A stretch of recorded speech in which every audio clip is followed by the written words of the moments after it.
First thing I want to say is I do work for Kitsap County, but right now I am not employed by Kitsap County. I'm not being paid for being here. And I'm going to speak very fast, and I'm going to dump a bunch of data on you. In regards to the data itself, there's going to be a lot of overlap in regards to the figures, because it's really hard to get overall picture in regards to the number of homeless folks that we have in Kitsap County. So what's this levy all about anyway? Why don't these folks just get a job? So what is the problem? The levy has three overarching goals. One, reduce homelessness, reduce the impact on emergency medical and criminal justice system, or increase self-sufficiency of veterans, active duty personnel, and non-veterans and all of their families. It's also about homeless prevention, as well as giving a hand up to those who are already homeless. Now here are some of the indicators of potential homelessness. You have in front of you the most recent statistics. They're from September 5th of unemployed.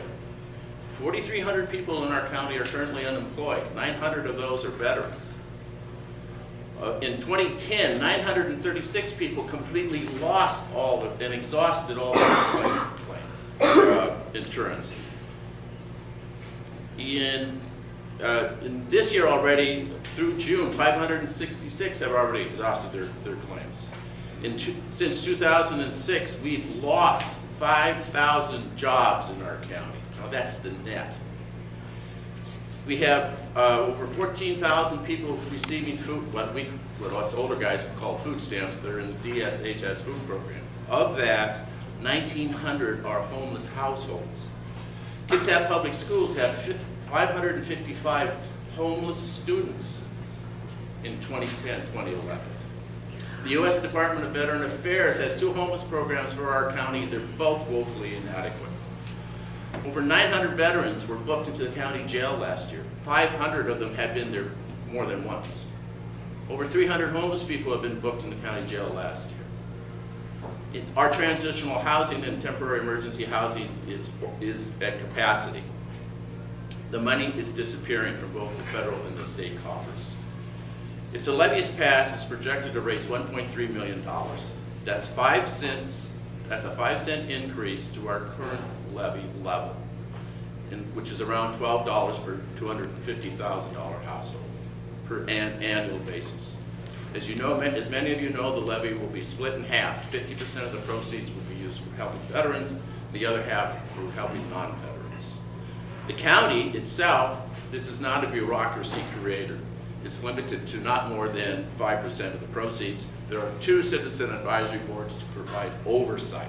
So it's a well-controlled process from the community. Thank you, Levy. Okay. And Jack? Good morning. My name is Jack Hamilton. I am not employed by the county. As a matter of fact, I'm not employed by anybody at all except my wife. I am a veteran. I served 30 years in the military and was transferred to the retired list in 1986. I have resided in the county off and on since 1980. I have served on the United Way Board for the last 9 years and am reasonably familiar with the needs and the programs that support people in need in this county. You need to understand that Kitsap County is a destination and duty station of choice for our young military people because of the nature of the services and the level of the services provided in Kitsap County. Generally speaking, we take care of our military family very well. Now let's talk about this levy. It's not 5 cents and it's not $12.50. It's over $9 million that will go into the county coffers over a 6-year period. The county is already required by state law to collect a levy for Veterans Administration, and that has been collected in the past. Unfortunately, the commissioners decided to exercise an option in that law that says they may take excess funds and transfer them back into the general fund. Later on, if you want, we can talk about some numbers, but I'm here to tell you that the proceeds that were taken from property tax collections and provided to the Veterans Administration Fund covered the expenses of that fund. So in essence, what this levy does is it ignores the necessity of doing what the law currently says and provides an opportunity to collect another $9 million that's already been authorized in another manner. Second, there is no provision that I am able to find in RCW for the county to collect a levy to support homeless people. Instead, the legislature has provided through the auditor's office surcharges on document filings to the tune of $28 in surcharge on every document filed with the auditor to pay for homeless programs. This levy is misrepresented. This levy is not necessary to do the things that need to be done.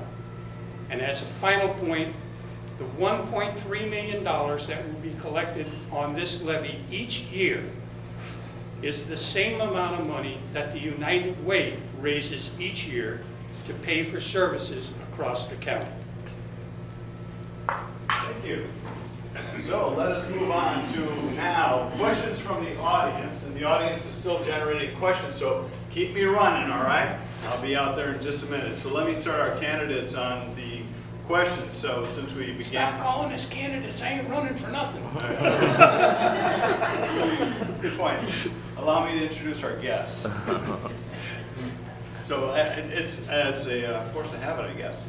So with that, the first question that we have coming out of the chute is, what exactly is this levy going to cover? So with that, we actually start with Jack, since we began with left to begin with. So we'll be trading. Great question. If you read the levy proposal itself, it's going to cover a bunch of glittering generalities with no specifics. Some of the background literature says that, oh, we're going to provide money for capital investment in facilities of some sort. There is, in fact, a manual that was created under the law by the Veterans Advisory Committee that tells us exactly what monies can be spent for. Capital improvements projects is not one of them. And giving half of this money to, quote, homeless people, not understood. There is no plan to spend this money, and it's just like a school levy. Without a plan, it doesn't work. Thank you. And Mike? Well, okay, the most important thing is that Jack is wrong on one of his points, and that is the levy money is in two separate funds, and the state mandated assistance fund stays in a third fund. So that is entirely separate. However, some of the levy money, if the levy is passed, can be used to augment that separate program. Now, you have information in front of you in regards to the Veterans Assistance Programs on one of the sheets. Now, if you go into detail here, this is the levy resolution. I wrote it. And you have this with you as well. And one of the first and most important parts of the levy resolution is the requirement of the Department of Personnel and Human Services to create a service improvement plan. And within that, all the measures and goals will be achieved. I ran out of time. Okay, thank you. And so staying with you, the next question is it going to be enough to cover all the necessities? The answer to that is no, and that's why we put it on there. This levy was brought forth by citizens. It was brought forth by the Continuum of Care, which is 40 organizations of social services, faith-based, and advocates who are directed towards the homes. And it was also brought forward by the county's Veterans Advisory Board. And it does not, it will not cover all the expenses that are necessary to help the homeless. What it does, though, it gives us a foundation to work off for the next 6 years of continuity. The recording fees that Jack was talking about, they're being lessened. They're being lessened. We're not going to get as much as we did in the past. And when I say we, I mean the organizations that apply for those funds. Thank you. And Jack? Well, in 2010, the Veterans Fund had $920,000 to start with, and expenditures on services and supplies were $402,000. That was the year that the county decided to not provide funding to that fund. Interestingly enough, in 2009, the revenues were $453,000. It would appear that the revenue stream covered the expenses. I would also point out that in the Veterans Assistance Manual, there is a limit, a maximum limit of $1,200 per year to any veteran applying for assistance. Based on the breakdown provided and the size of this, that would cover 500 veterans full-time each given year. And the last thing I would point out, this is not only going for good stuff. Do you know it will also pay union dues? You still have 10 seconds to go. But Jack, let me get you on to the next question then. And you kind of addressed this question before, but it comes from the audience wants to know exactly how much money is projected to be raised from this levy. The figure that's given is $1.3 million per year, roughly $9 million over the 6-year period. You need to understand that in 2009 there were more than, the property values of private property in Kitsap County was more than $3.5 billion.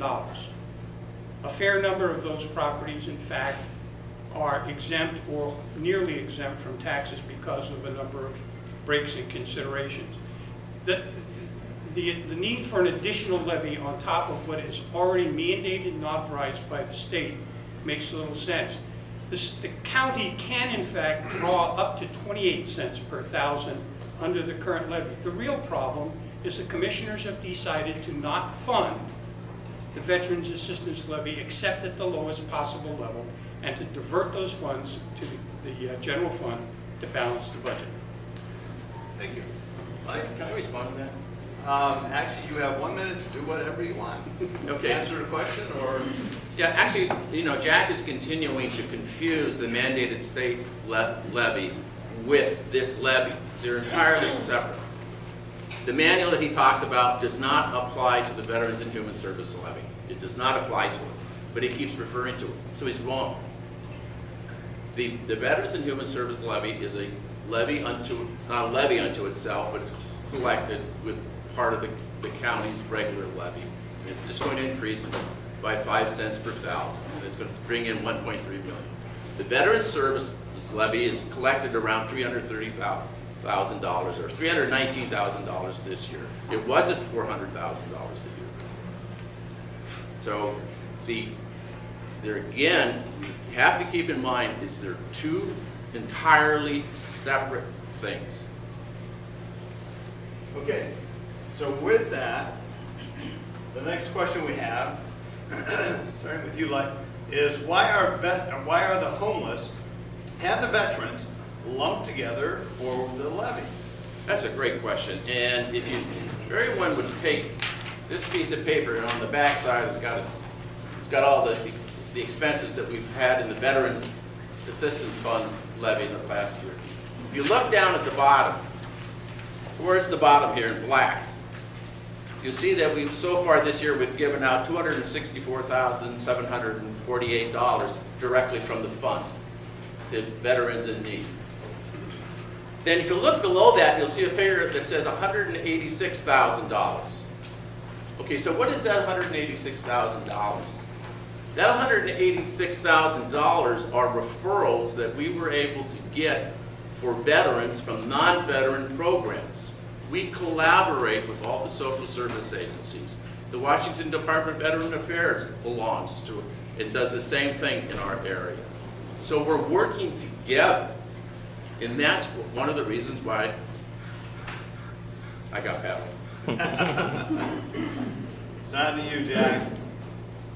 Why do they lump them together? And I have no idea. I want to go back and clarify one thing real quick. There is an existing levy. It will continue. It does not stop. This levy will be on top of it. My position is we are mishandling the current levy because the commissioners are defunding it as much as possible to balance budget. Now let's get on to some more numbers. There was, in fact, a point-in-time count of homeless people throughout the state in Kitsap County in January of this year. 328 homeless people were identified in Kitsap County, 30 of whom who were chronic, and chronic means they don't have a place to stay. Interestingly enough, throughout the state, the number was 1,361 veterans. We do not know how many of the 30 who are chronic were veterans. By lumping veterans and homeless generally, we are confusing the issue and we are attempting to use veterans to carry this load. And now we move on to a question which is, let's kind of stay with that last question, which has to do with the lumping of folks together, a different perspective on that. This goes to, since Jack, you just finished, you get the start on this one. Why are veterans the focus over human services when statistics show the vast dollars go to the homeless and not the vets? Repeat the question. Well, I would let me try to guess what the person is saying. Why are veterans the focus over human services when statistics show the vast amount of dollars goes to the homeless and not to veterans? Is Jack, you finished the last one? That was my point exactly. Why is this levy mixing the two of them together and using veterans basically to forge the way? I take exception to Leif's comment that the current manual provided by the Veterans Assistance Board will not in fact flow across this levy. If it does not, it means that there is no specific guidance currently available for this levy, and the guidance that's used currently for the Veterans Assistance Fund would not be applicable. If it's not applicable, what is? What guidelines, what rules, what restrictions on the use of that funding will in fact the citizens be assured of before they start throwing money at the county?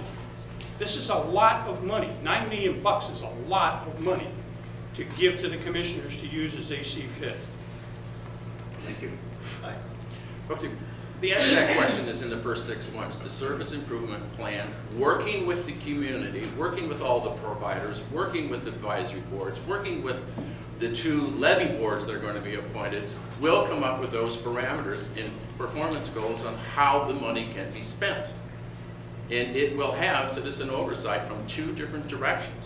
On top of that, the current Kitsap County Veterans Advisory Board will continue to exist, of which 3 of that 17-member board will be appointed to the new board.